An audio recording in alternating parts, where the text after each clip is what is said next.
Hello students हम लोग acid एवं बेस की केमिकल प्रॉपर्टीज़ के बारे में पढ़ रहे हैं, जिसमें हमने आपसे बताया था कि एसिड एवं बेस की केमिकल प्रॉपर्टीज़ को हम लोग 5 पॉइंट में पढ़ेंगे।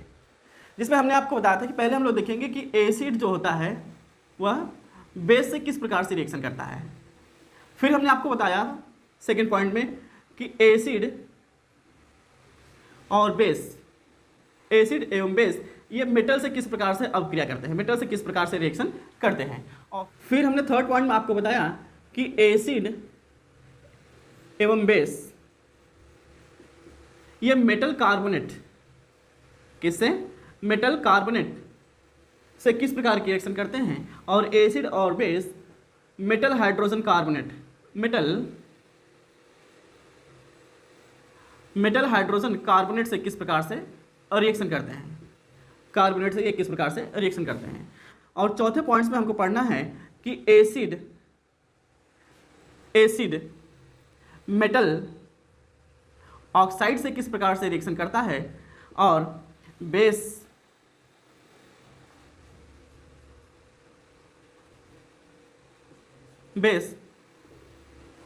नॉन मेटल ऑक्साइड से किस प्रकार से रिएक्शन करता है। और फिर इसके बाद हमको पढ़ना है कि एसिड एवं बेस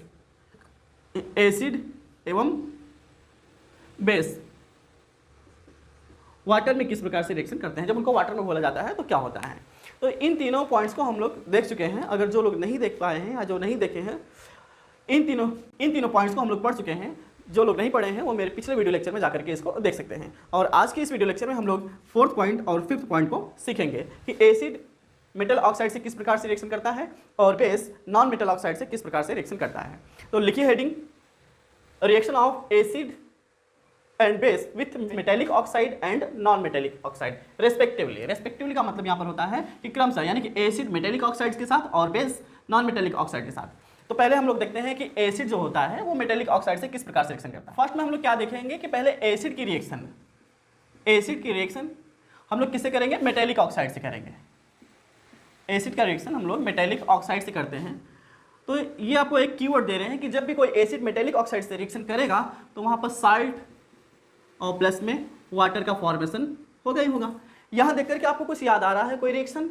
जी हाँ बिल्कुल, ये कौन सा रिएक्शन है, ये न्यूट्रलाइजेशन रिएक्शन है। क्यों भी न्यूट्रलाइजेशन रिएक्शन में क्या होता है, साल्ट और वाटर का फॉर्मेशन होता है। यानी यहाँ पर ये देखिए, ये एसिड है, किससे रिएक्शन करता है, जब एसिड बेस से रिएक्शन करता है तो वहाँ पर क्या बनता है, साल्ट और वाटर बनता है। तो यहाँ पर ये देखिए, ये एसिड है तो ये क्या होना चाहिए, ये बेस होना चाहिए। वेरी गुड, ये क्या होगा, बेस एक होगा, तभी तो यहाँ पर साल्ट और वाटर बन रहा है। क्लियर है ना। तो यहाँ पर हम लोग कह सकते हैं कि कोई भी मेटेलिक ऑक्साइड जो होता है उसका नेचर कैसा होता है, उसका नेचर बेसिक होता है। आइए इसका एग्जाम्पल देख लेते हैं। फॉर एग्जाम्पल कोई एसिड ले लेते हैं हम लोग, ये HCl ले लेते हैं, ये एसिड है। और मेटेलिक ऑक्साइड को लेते हैं CuO, कॉपर ऑक्साइड, ये मेटेलिक ऑक्साइड है। जब ये दोनों आपस में रिएक्शन करेंगे तो क्या बनेगा, साल्ट बनेगा और वाटर बनेगा। चलो साल्ट क्या बनेगा, Cu और Cl को CuCl2 मिलकर के साल्ट बना लेंगे और वाटर का फॉर्मूला H2O होता है।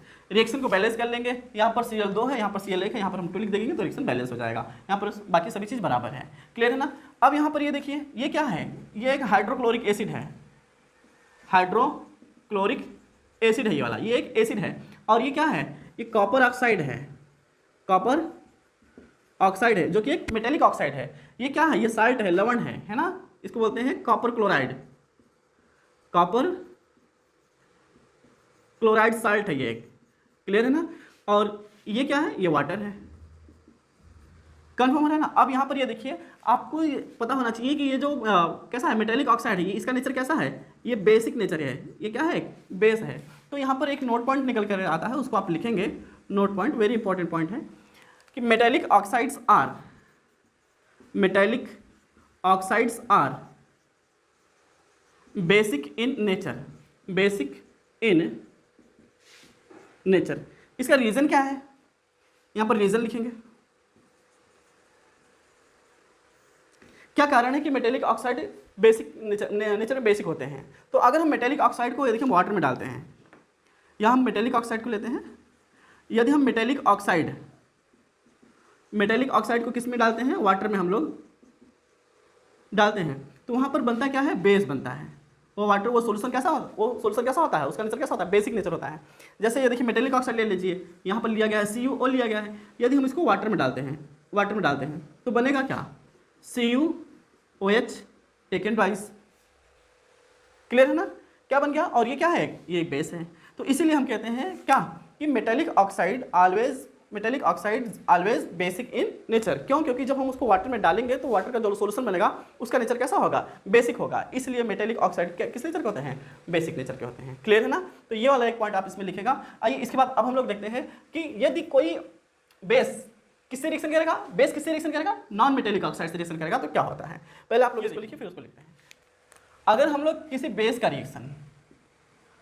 रिएक्शन किससे करेंगे, नॉन मेटेलिक ऑक्साइड्स करते हैं, तब भी क्या बनता है, साल्ट और वाटर ही बनता है। इसका मतलब यहाँ भी वही चीज़ बना है। इसका मतलब क्या है, ये बेस है और ये इससे रिएक्शन करके क्या बना रहा है, साल्ट और वाटर बना रहा है। तो हम जो जानते हैं कि जब भी कोई बेस एसिड बेस आपस में रिएक्शन करते हैं तो साल्ट और वाटर बनता है। यहाँ पर ये बेस है तो ये क्या होगा, ये एसिड ही होगा। क्लियर है ना, ये नॉन मेटेलिक ऑक्साइड क्या होगा, ये एसिड होगा। आइए इसका एग्जाम्पल हम लोग देखते हैं। ये कौन सा है, ये हम लोग सेकेंड वाला लिए हैं। क्लियर है ना, तो आइए इसका एग्जाम्पल हम लोग देखते हैं।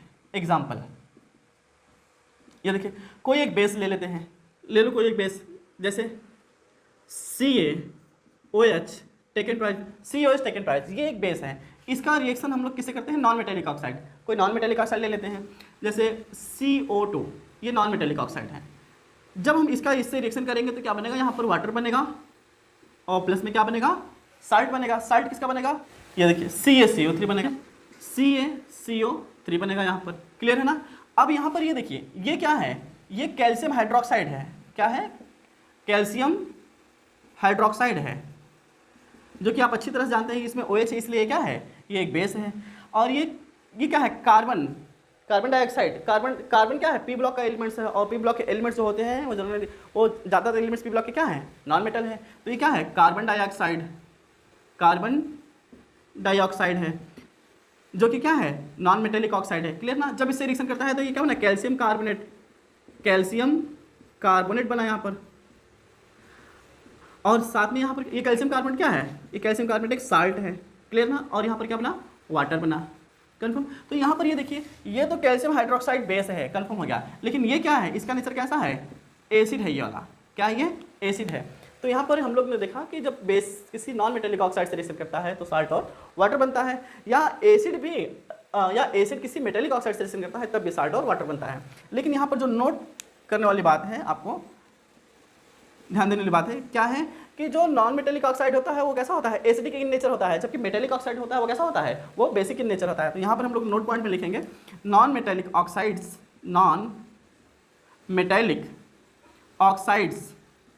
Are acidic in nature.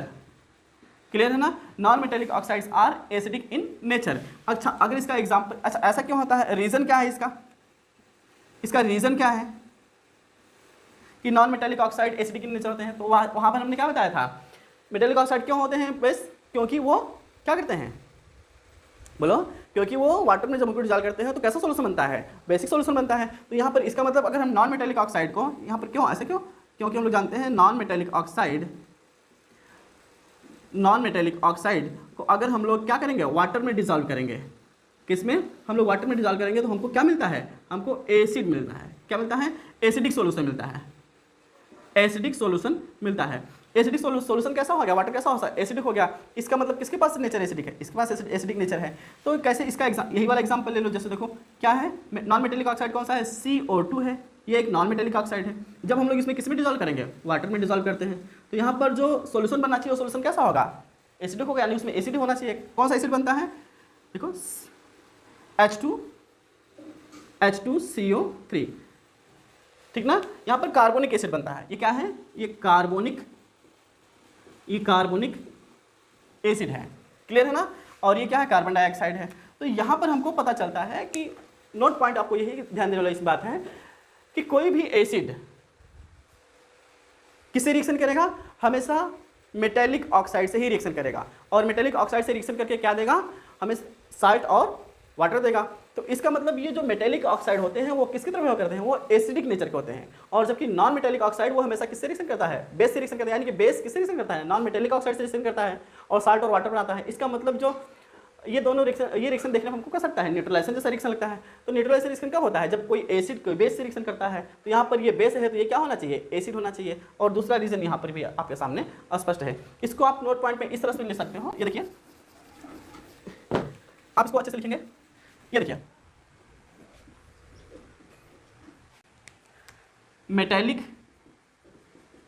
Metallic oxide ये कैसे होते हैं नेचर में, ये बेसिक इन नेचर होते हैं। क्या होते हैं, बेसिक इन नेचर।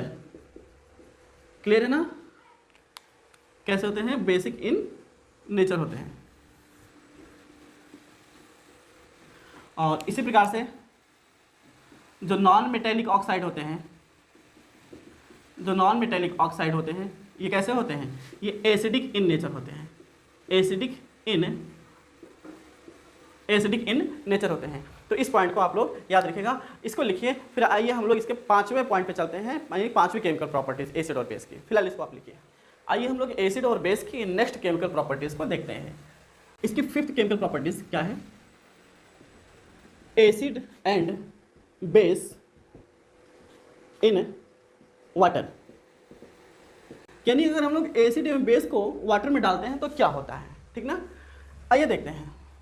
देखो अगर हम लोग फर्स्ट देखते हैं, एसिड को अगर हम लोग वाटर में डिसॉल्व करते हैं, किस में, वाटर में डिसॉल्व करते हैं, तो हमें क्या मिलता है, हमें H+ मिलता है। क्या मिलता है, H+ मिलता है।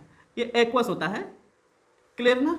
लेकिन ये H+ वैसे अकेला नहीं रहता है, ये H+ इमीडिएटली किससे रिएक्शन करता है, ये H+ इमीडिएटली पुनः वाटर से रिएक्शन कर लेता है, किससे, H2O से रिएक्शन करता है और बनाता है क्या, H3O+। इसको हम लोग बोलते हैं हाइड्रोनियम आयन, इसको बोलते हैं हाइड्रोनियम आयन बोलते हैं। क्लियर है ना। सेम इसी प्रकार से ये हम लोगों ने फर्स्ट देखा, क्या, एसिड को जब वाटर में डालते हैं तो हमको क्या मिलता है, हाइड्रोजन आयन मिलता है। इसका नाम है हाइड्रोजन आयन, या हाइड्रोजन आयन बोलते हैं। क्लियर है ना। और ये हाइड्रोजन आयन उस सॉल्यूशन में एक्वस में ऐसे ही नहीं रहता है, H+ के रूप में नहीं, ये किससे रिएक्शन कर लेता है, इमीडिएटली वाटर से रिएक्शन करता है और वाटर से रिएक्शन करके किस रूप में हो जाता है, H3O+ के रूप में हो जाता है। इसको हम लोग हाइड्रोनियम आयन बोलते हैं। क्लियर है ना। सेम थिंग अगर हम लोग सेकेंड देखते हैं, किसको, अगर हम लोग बेस को वाटर में डालते हैं। क्लियर है ना, ये हम लोग बेस ले लेते हैं और हम लोग इसमें इसको किस में डालते हैं, वाटर में डिसॉल्व करते हैं, तो हमको क्या मिलता है, OH- मिलता है। ये ऐसे ही रहता है उसमें। इसको बोलते हैं हाइड्रोक्साइड आयन। क्या बोलते हैं इसको, हाइड्रोक्साइड आयन बोलते हैं। क्लियर है ना। तो इस प्रकार से हम लोगों ने देखा कि यदि किसी एसिड को वाटर में डालते हैं तो हमें वाटर में क्या मिलता है, हाइड्रोनियम आयन मिलता है। क्या मिलता है, हाइड्रोनियम आयन। और ये H+ होता है वो किससे रिएक्शन कर लेता है, H2O से रिएक्शन करके इस रूप में मिलता है, इसी रूप में। यानी कि H+ हमको H+ के रूप में नहीं मिलेगा, किस रूप में मिलेगा, हाइड्रोनियम आयन के रूप में मिलेगा। क्लियर ना। इसी प्रकार यदि किसी बेस को हम लोग वाटर में डालते हैं तो वहाँ पर क्या मिलता है हमको, उस वाटर में किसकी मात्रा मिलेगी, अगर वो बेस है तो वाटर में हमको हाइड्रोक्साइड आयन मिलेगा। कन्फर्म है ना। एक चीज़ आपको नोट पॉइंट करके लिखा देते हैं, ये देखिए, नोट लिखिएगा। कभी कभी पूछता है व्हाट इज डाइल्यूशन, डाइल्यूशन क्या होता है, इसको लिखना है। तो डाइल्यूशन क्या होता है, यहाँ लिखेंगे, डेफिनेशन देख ली फिर बता रहा हूँ, ठीक ना। मिक्सिंग ऑफ एन एसिड और base with water results in decrease in concentration of what, H+, इसी को हम लोग क्या बोलते हैं, H3O+। क्लियर ना, आयंस और OH- आयंस पर वॉल्यूम,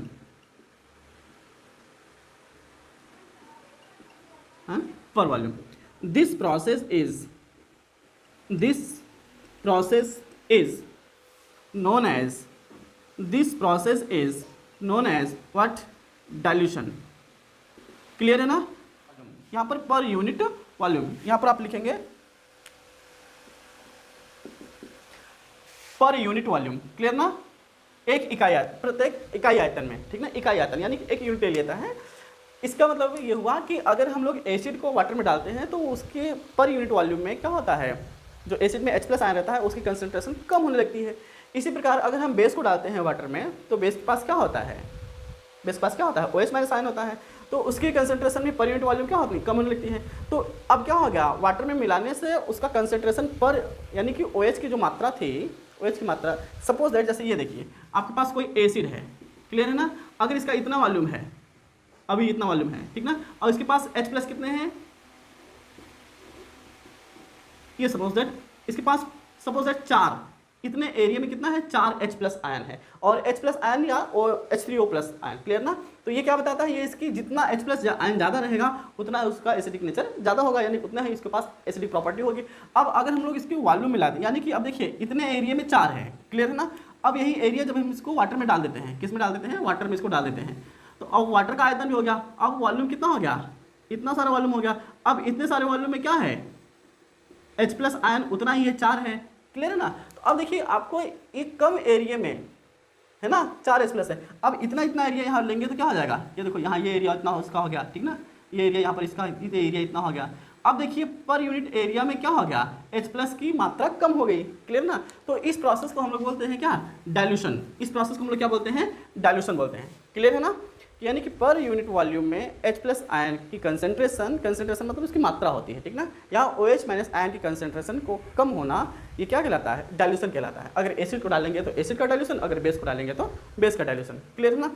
एक चीज़ और आप लोग याद रखिएगा, नोट पॉइंट, कभी भी जब भी डालना जाता है, सपोज दैट हमने यहाँ पर क्या लिया, हमने यहाँ पर एक बेकर ले लिया है, क्लियर है ना, और यहाँ पर भी एक बेकर ले लिया, क्लियर है ना, ये हमने बीकर लिया हुआ है। अब हमको कभी भी क्या करना है, एक बीकर यहाँ भी ले लेते हैं, चलो ये एक बीकर हम लोगों ने यहाँ भी ले लिया है, क्लियर ना, और एक बीकर यहाँ भी ले लेते हैं। यहाँ पर ये देखो, अगर इस बीकर में यहाँ वाटर है, ये H2O है, और यहाँ से हम एसिड और बेस यहाँ से डाल रहे हैं, क्लियर ना। तो यहाँ से इस तरह डालिए कि यहाँ से किनारे से होकर क्या है, ये क्या है, ये एसिड है या बेस है, ये क्या है, एसिड है या ये क्या है, बेस है, क्लियर है। ये तो ठीक है, लेकिन कभी ऐसा नहीं करना है आपको, ये वाटर नहीं लेना है, ये क्या है, अगर ये वाटर है और यहाँ पर आपने क्या लिया है, यहाँ पर आपने लिया है, ये अगर एसिड और बेस है और आप इसको ऐसे डाल रहे हो यहाँ से, ये चीज़, तो ये चीज़ हमेशा रॉन्ग है, आपको ऐसा नहीं करना है, ये चीज़ ऐसे करना है। आपको हमेशा क्या करना है, वाटर में एसिड या बेस को डालना है, वो भी हल्का सा हल्का धीरे धीरे डालना है, कभी भी आपको ऐसा नहीं करना है, क्लियर ना। एसिड में हम लोग वाटर को नहीं डालेंगे क्योंकि ये बहुत ज़्यादा एक्सप्लोसिव हो सकता है, ठीक ना। तो हमको कभी भी करना है, डाइल्यूशन की प्रोसेस करनी है तो डाइल्यूशन की प्रोसेस ये वाला से होता है, क्लियर ना। इस तरह से आप करेंगे तो ये आपको नुकसान पहुंचा सकता है, एक्सप्लोसिव होता है ये वाला, क्लियर ना। तो इस तरह से प्रोसेस आपको नहीं करना है। ये तो इस तरह से हमने आपको बताया कंप्लीट एसिड और बेस का रिएक्शन किस प्रकार से होता है। ये 5 पॉइंट में हमने इसकी चर्चा की और इस तरह से एसिड और बेस की केमिकल प्रॉपर्टीज़ कंप्लीट होती है, क्लियर ना। बाकी बातें हम लोग नेक्स्ट लेक्चर में करेंगे। आज के लिए इतना ही, धन्यवाद।